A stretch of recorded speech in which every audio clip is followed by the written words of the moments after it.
पहले सॉल्यूशन देख लेते हैं। पिछले लेक्चर में जो हमने होमवर्क दिया था, हमने कुछ इस प्रकार से होमवर्क दिया था 16, 17, 18 के तो आंसर आप आराम से निकाल लोगे। 19वें सवाल का हम आंसर देख लेते हैं। 4 of the following 5 are alike in certain way and form a group which of the one that does not belong to that group. तो हमें अल्टीमेटली क्या करना है, ये 5 ऑप्शन में एक सिमिलैरिटी होगी, मतलब 4 ऑप्शन में सिमिलैरिटी होगी और एक ऑप्शन उनसे भिन्न होगा। पहला ऑप्शन हम देखते हैं तो 3e% दिया है। अब यहाँ पे हम 3 देखेंगे तो 3 हमें दिख रहा है यहाँ पे, 3 के बाद ई के पास गया और फिर परसेंटेज के पास आया। तो पैटर्न कुछ इस प्रकार से बना, ठीक है। फिर क्या बना, आर डायमंड 2, तो आर यहाँ पे है, डायमंड यहाँ पे है और 2 यहाँ पे। अब पैटर्न तो यहीं चेंज हो गई। अब या तो ये वाली पैटर्न सही हो सकती है या तो ये वाली पैटर्न सही हो सकती है। फिर क्या लिखा है, एम एंड डॉलर। एम कहाँ है, ये रहा, एंड कहाँ है, ये रहा, और डॉलर कहाँ है, ये रहा। तो ये पैटर्न कॉमन हो गई, ये वाली। तो आंसर तो यही जाने वाला है, यानी ऑप्शन बी। बाकी का वेरीफाई कर लेते हैं। D9S, तो D यहाँ पे है, 9 यहाँ पे है और S यहाँ पे। फिर क्या है, Y7Z, तो Y कहाँ पे, यहाँ पे है, 7 कहाँ पे, यहाँ पे है और Z यहाँ पे। तो वापस से सेम पैटर्न बना। अब कुछ लोग बोलेंगे सर डॉलर एंड यहाँ पे भी है, बट हमें जस्ट पैटर्न ढूंढनी है, वो एंड से रिलेशन बनाने नहीं जाना, इसके नियर बाय वाला पहले देख लेना है। सो अल्टीमेटली ये ऑप्शन को छोड़ के बाकी सारे ऑप्शन सेम पैटर्न को फॉलो कर रहे हैं, तो ये वाला ऑड वन आउट होगा। नेक्स्ट 20वां सवाल में क्या बोला है, 3-4%। 3 कहाँ है, ये रहा, 3-4%, कुछ इस प्रकार से आ रहा है। फिर क्या है, एन डॉलर एम, एन कहाँ है, ये रहा, डॉलर और फिर एम। यहाँ पे ई को हमने छोड़ दिया। फिर क्या बोला है, 6DL, 6 यहाँ पे है, डी यहाँ पे है, एल यहाँ पे 2 कैरेक्टर को यानी एलिमेंट को हमने छोड़ा। तो पहले एक एलिमेंट को छोड़ा, फिर 2 एलिमेंट को छोड़ा, तो अब शायद 3 एलिमेंट को छोड़ना चाहिए और होना चाहिए 8Q6। सो 8Q6 है, बिल्कुल है। तो अब हमने 3 को छोड़ा है, तो अब 4 को छोड़ना पड़ेगा, 1 2 3 4, यानी %OR हमारा आंसर आना चाहिए। %OR हमारा आंसर है। क्लियर है, बढ़े आगे, बढ़ते हैं हमारे अगले सवाल की ओर। आज हम जो क्वेश्चन देख रहे हैं उसमें केवल नंबर्स हैं। मैं आपको क्वेश्चन क्यों करा रहा हूँ वो आपको पता चलेगा, क्योंकि यहाँ पे क्वेश्चन की लैंग्वेज बदलती है। सबसे पहला सवाल है, which element is exactly Midway between the 7th element from the left hand and 16th element from the right hand। मतलब राइट हैंड से हमें 16वां एलिमेंट देखना है और 7th एलिमेंट हमें लेफ्ट से देखना है, और इन दोनों के एग्जैक्ट मिडवे में कौन सा एलिमेंट है वो बताना है। तो पहले तो लेफ्ट से 7th element from the left, 1st, 2nd, 3rd, 4th, 5th, 6th और ये 7th है, ठीक है। उसके बाद क्या बोला है, 16th element from the right hand. Right hand से 16th एलिमेंट यानी ये राइट हैंड होगा।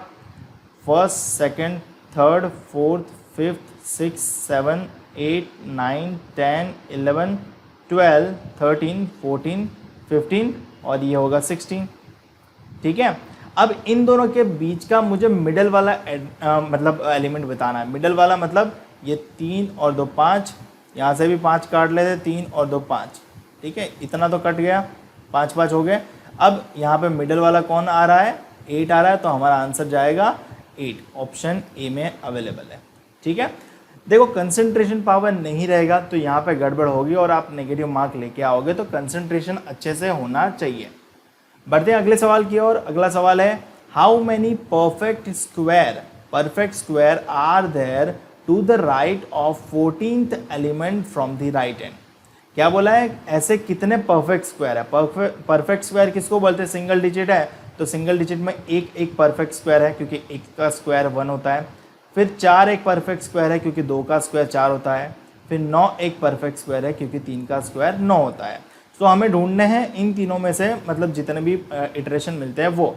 How many perfect square are there to the right of, इसके राइट में पूछा है जो 14th एलिमेंट है राइट हैंड से। राइट हैंड ए रहा और यहाँ से 14th एलिमेंट हमें ढूंढना है। सबसे पहले तो 1st, 2nd, 3rd, 4th, 5th, 6th, 7th, 8th, 9, 10, 11, 12, 13, 14, 14th element हमें कौन सा मिला, 5 मिला, ठीक है। अब उसके राइट में हमें ढूंढना है कि कितने परफेक्ट स्क्वायर है। तो उसके राइट में हमें एक 9 मिल गया परफेक्ट स्क्वायर, फिर 1 मिला, 4 तो है ही नहीं और 9 अगेन है नहीं, तो 2 ही है, तो हमारा आंसर होगा 2। बढ़े अगले सवाल की ओर। चलिए अगला सवाल है हमारा, हाउ मैनी परफेक्ट क्यूब्स। अब सिंगल डिजिट में कितने क्यूब्स हो सकते हैं, तो 1 का क्यूब 1 होगा, 2 का क्यूब 8 होगा और फिर क्यूब नहीं होंगे। सो हमें 1 और 8 ही ढूंढना है। How many perfect cubes are there in the above arrangement, each of which is immediately preceded by मतलब उसके पीछे रखना है, यानी परफेक्ट क्यूब के पीछे हमें क्या चाहिए, preceded by an odd number, हमें ऑड नंबर पहले चाहिए, उसके बाद परफेक्ट क्यूब होना चाहिए, एंड इमीडिएटली फॉलोड मतलब उसके बाद वाला। देखो बेसिक वीडियो किसी का छूट गया है तो आपको लिंक डिस्क्रिप्शन में मिल जाएगा, तो वो वाला बेसिक पहला वाला वीडियो ज़रूर देख लेना। आपको ये मैंने अच्छे से क्लैरिटी करके बताया है कि ऐसा क्यों होता है। Immediately followed by even number, यानी उसके बाद हमें चाहिए इवन नंबर, ठीक है। Odd number, perfect cube, even number, यानी ऑड नंबर के बाद होना चाहिए 1, 8 एंड उसके बाद इवन नंबर। तो सबसे पहले 1 यहाँ पे दिख रहा है, तो ये ऑड नंबर है, नहीं है, तो ये तो काउंट नहीं होगा। यहाँ पे 8 परफेक्ट क्यूब है, तो उससे पहले क्या ऑड नंबर है, जी हाँ 1 is a odd number, and उसके बाद क्या इवन नंबर है, जी हाँ, तो हमारी पहली पैर मिल गई हमें 184, ठीक है। उसके बाद 8 ये रहा, क्या उसके पहले ऑड नंबर है, बट 8 के बाद इवन नंबर है, नहीं है। अब हमें 1 भी क्यूब है, तो 1 से पहले ऑड नंबर है, नहीं है, तो ये भी कैंसिल आउट हो जाएगा। उसके बाद 1 और 8 हमें ढूंढना है, ये रहा 8 के पहले ऑड नंबर है, नहीं है, ये रहा दूसरा 8 के पहले ऑड नंबर है, 8 के बाद इवन नंबर है, तो हमारे ये दूसरा पैर हो जाएगा। 8 के बाद अगेन ये रहा एक परफेक्ट क्यूब मिला, 8 के यानी 1 के पहले क्या ऑड नंबर है, नहीं है, तो ये वाला तो वैलिड नहीं रहेगा। उसके बाद हमें परफेक्ट क्यूब चाहिए, ये रहा 8 अगेन मिला, 8 से पहले क्या ऑड नंबर है, नहीं है, तो अगेन हम आगे ढूंढेंगे और आगे 8 या 1 में से कोई मिल रहा है क्या, ये रहा 8 मिला, 8 से पहले ऑड नंबर है, जी है, बट 8 के बाद इवन नंबर नहीं है। 1 अकेला क्यूब बच गया, उसके बाद है ही नहीं, तो देखने का मतलब नहीं बनता। तो हमारे पास कितने ऐसे पैर मिले, तो हाँ कितने ऐसे परफेक्ट क्यूब मिले, तो 2 परफेक्ट क्यूब मिले जिसके इमीडिएटली प्रिसीड हो रहा है ऑड नंबर से और इमीडिएटली फॉलो कर रहा है इवन नंबर को। सो हमारा आंसर जाएगा ऑप्शन सी, करेक्ट है। बढ़ते हैं आगे। अगला सवाल है, how many such odd digits are there in the given arrangement. हमें क्या ढूंढना है, ऑड डिजिट मतलब 1, 3, 5, 7 etcetera etcetera, each of which is immediately followed and immediately preceded by odd number. देखो immediately followed and preceded by an odd number बोला है, तो मतलब हमें ऑड डिजिट्स ही ढूंढने हैं और उसके आगे पीछे भी ऑड ही होने चाहिए, ऐसा बोला है। इमीडिएटली प्रीसीड मतलब ये वाला, इमीडिएटली फॉलोड मतलब ये वाला, मतलब 3 सिक्वेंशियल ऑड नंबर हमें ढूंढने हैं। तो देखते हैं 1 के बाद तो ये तो नहीं होगा, 1 ये रहा, ये फर्स्ट पेयर मिल गई, 7, 3, 5 तीनों ही ऑड है। ये दूसरी पेयर मिल गई 1, 3, 5, ये भी तीनों ऑड है। फिर ये तीनों भी ऑड है, 3, 5, 3 और 5, 3, 4 तो ऑड नहीं है, 5, 9, 2 ऑड नहीं है, 7 ऑड नहीं है, 3, 6 ऑड नहीं है, 5, 2, 7 ये 2 है तो ऑड नहीं है, 5, 2, 7 2, 7, 3, 8 ऑड नहीं है, 3, 8, 1 ऑड नहीं है क्योंकि 8 इवन है। यहाँ 7, 3, 2, 3 से ओके। सो हमें कितनी पैर मिली, 3 पैर मिली, एक तो 7, 3, 5, एक 1, 3, 5 और एक 3, 5, 3। सो हमारे पास आंसर ऑप्शन में रहेगा डी, तो हम डी में 3 है तो हम ऑप्शन डी के साथ जाएंगे।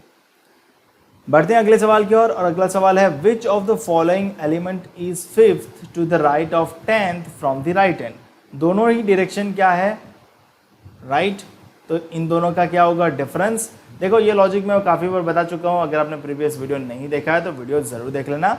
5th और 10th का डिफरेंस होता है 5th, और देखना कहाँ से हमें, राइट डायरेक्शन से, क्योंकि ऑफ वाले के बाद की डायरेक्शन से हम देखेंगे, तो ऑफ वाले के बाद राइट डायरेक्शन होती है। तो राइट डायरेक्शन ये रही और यहाँ से हमें 5th एलिमेंट देखना है 1, 2, 3, 4 और 5। क्या आया 2, तो हमारा आंसर होगा ऑप्शन सी। मुझे उम्मीद है आपको अच्छे से समझ आ गया होगा। ये सवाल आपको करना है, होमवर्क में है, सॉल्व करके आपको कमेंट सेक्शन में आंसर बताने हैं और इसका सॉल्यूशन के साथ पीडीएफ आपको टेलीग्राम चैनल पे मिल जाएगा। टेलीग्राम चैनल की लिंक मैं आपको डिस्क्रिप्शन में दे दूंगा। और पुराने वीडियोस नहीं देखे हैं तो पुराने वीडियोस ज़रूर चेकआउट करें और वीडियो पसंद आ रहा है तो लाइक शेयर एंड सब्सक्राइब करते चलिएगा। मिलते हैं अगले वीडियो में।